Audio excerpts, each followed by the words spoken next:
Ci troviamo alle porte di Presley, la cittadina della Polonia che in questi ultimi giorni sta ospitando numerosi profughi in arrivo con il treno dal confine ucraino. Lungo la strada che abbiamo percorso questa mattina ci sono stati diversi convogli militari che scortavano anche carburante verso il confine.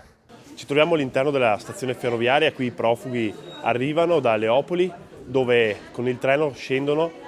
C'è la prima parte dove avviene la registrazione, vengono controllati i documenti, e dopodiché c'è chi si ferma, ci sono molti cartelli di persone che offrono passaggi, che offrono spostamenti verso altri paesi europei, c'è chi invece decide di fermarsi qua, di passare la notte e di cercare un passaggio più avanti.